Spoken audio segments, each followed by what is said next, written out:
बिस्मिल्लाहिर्रहमानिर्रहीम। अस्सलाम वालेकुम व्यूअर्स, मैं हूं हर्बलिस्ट इसहाक फर्रुख।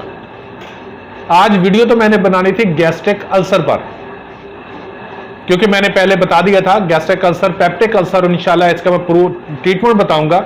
और मेरा रब रहमत फरमाएगा, जो लोग गैस्ट्रिक अल्सर की मेडिसिन खाकर थके पड़े, इंशाल्लाह जब मेडिसिन इस्तेमाल करेंगे तो ठीक होंगे। लेकिन आज ना एक अम्मा जी का फोन आया, क्या अंदाज था यार उनका बात करने का, बड़ा प्यारा।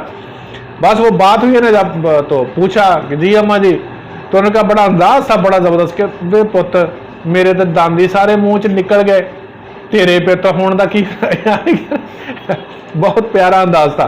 तो आज मैं गैस्ट्रिक अल्सर पर नहीं, बल्कि जो मैं फार्मूलेशन बताने लगा हूं, ये है दांतों के लिए।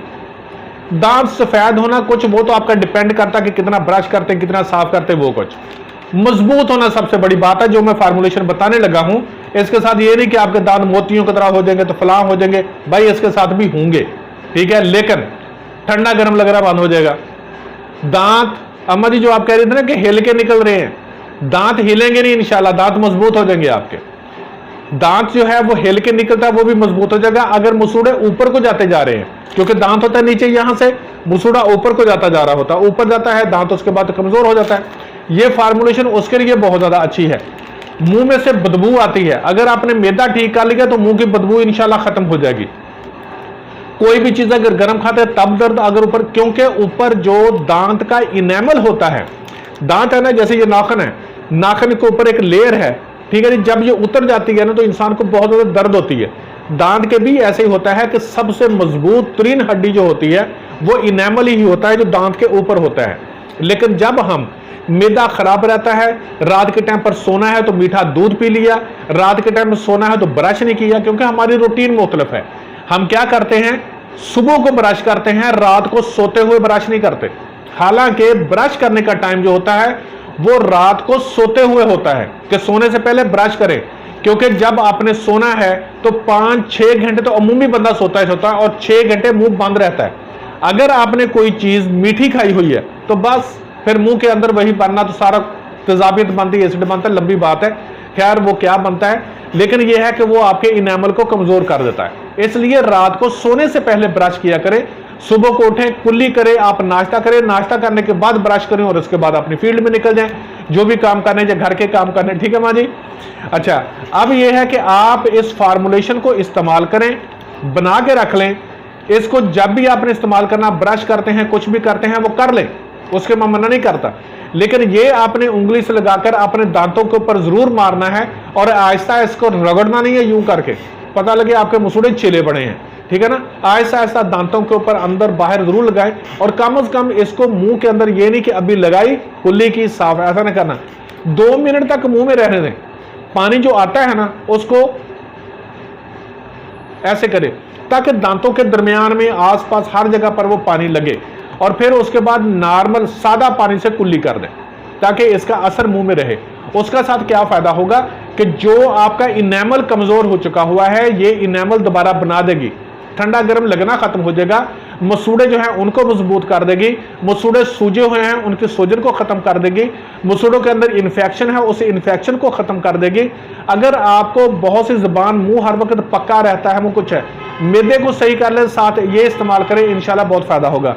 चीजें जरा लंबी है, ठीक है, इसलिए जरा तफसील से सुन लीजिएगा, और स्क्रीन पर भी इसके ऊपर जो है ना वो लिखा हुआ नजर आ जाएगा आपको, ठीक है, ऊपर लिख देना भाई। लौंग 3 ग्राम, मिर्च स्याह 3 ग्राम, माई खुर्द 15 ग्राम, माजू 15 ग्राम, नमक खुर्दनी 15 ग्राम। अच्छा, जो नमक लेना है वो सुन ले, कौन सा लेना है नमक। आपने जो आयोडीन वाले आम नमक होते हैं घर में आपके सफेद से मिलते हैं, वो नमक नहीं लेना भाई। नमक इसके अंदर डली वाला नमक लेना है, जो क्योड़ा का आम नमक सही होता है, डली वाला नमक वो लेना है आपने। जो पिसा हुआ घर में पैकेटों में मिलता है आयोडीन वाला नमक, वो नहीं लेना आपने, बिल्कुल बकवास है। कथ सफेद 15 ग्राम, छाल कीकर 2 ग्राम। अब देखें, छाल कीकर को आपने क्या लेना, जो ऊपर से जो उतरी होती है ना, सूखी हुई छाल होती है, वो नहीं लेनी, अंदर से आपने उसकी सफेद निकाल लें, इतना सा टुकड़ा जो होता है ना वो बहुत होता है, निकाल लें, उसको खुश कर ले, खुश करके उसको कूट ले और इसमें डालें। अच्छा, हम एक और काम भी करते हैं, वो नहीं तो आप ऐसे करें कि जो तने होते हैं ना, उनके ऊपर जो छाल होती है उसको खींच लें। इतना सा टुकड़ा हुआ होना, जब खुश्क हो जाए तो बहुत होता है, इतने काफ़ी हो जाता है, कोई ज़्यादा लंबे लेने की ज़रूरत नहीं है। छिलका अनार ज़रूर मिल जाता है आपको, 50 स्टोर से मिल जाता है, 15 ग्राम। समंदर झाग 15 ग्राम। फटकड़ी बरियाँ, देखें फटकड़ी जो है ना उसको बरियाँ करके फिर डालना है, और बरियाँ करने का सभी को पता होता है कि तवे के ऊपर रख के जब वो बिल्कुल फुल्ला हो जाती है तो उसको डालिए। 15 ग्राम लेनी है, 50 ग्राम ले लें तो उसको जब फुल्ला करेंगे तो 15 ग्राम बच जाएगी, तो उसको डाल सकते हैं आप। मीठा सोडा 15 ग्राम। संग जराहत 75 ग्राम। 7 अजवाइन 3 ग्राम। 7 पुदीना 1 ग्राम। अब इसको करना क्या, तमाम अद्वियात को ले लें, जितनी भी ये चीज़ें हैं तमाम को ले लें। जो छिलका है उसको आप खुश्क कर लें, पहले जो सक है इसका किकर का उसको पहले खुश्क कर लें, ठीक है ना। धूप में रखेंगे 2 दिन के अंदर खुश्क हो जाता है, कड़क हो जाता है। उसको तोड़ लें, 50 स्टोर पर ले जाएं, वहाँ पर उसको कहें जी कि पीस दे, वो पीस दे इसको।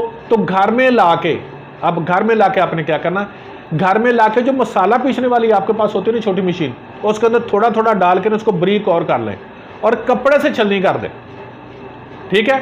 कपड़े से छलनी कर ले, जब कर लेंगे आप तो बाकी 7 अजवाइन और जो 7 पुदीना है ना वो आपने बाद में डाल के अच्छी तरह हिला लें और उसको धूप में रख दें। धूप में रख के इसको अच्छी तरह हिला दें। इंशाअल्लाह ताला अज़ीज़ ये आपके बेहतरीन किस्म की चीज़ पैदा हो जाएगी। जो आपके दांतों के अंदर कीड़ा लगा रहता है, दांतों के अंदर दर्द होता रहता है, हर वक्त दांतों के अंदर पस पड़ी रहती है, दांत हिलते रहते हैं, मसूड़े ख़राब होते हैं, मसूड़ों के अंदर सो जाती है, यार मैं क्यों ना वीडियो लंबी होती जाएगी खाम खा की, ये बहुत अच्छी मेडिसिन है, आप इस्तेमाल कीजिएगा। अल्लाह रब्बुल इज़्ज़त जब आपको शिफा दे तो मेरे लिए दुआ कीजिएगा। माँ जी अब आपके ऊपर हक बनता है, मैंने आपको बहुत अच्छी फार्मूलेशन बताई है कि आप मेरी बख्शिश के लिए दुआ कीजिएगा, क्योंकि रब्बुल इज़्ज़त की ज़ात दुनिया के अंदर ना भी तुझे बहुत पैसा मिले सब, भाई यहीं पर रह जाना, पैसा सारा कुछ नहीं।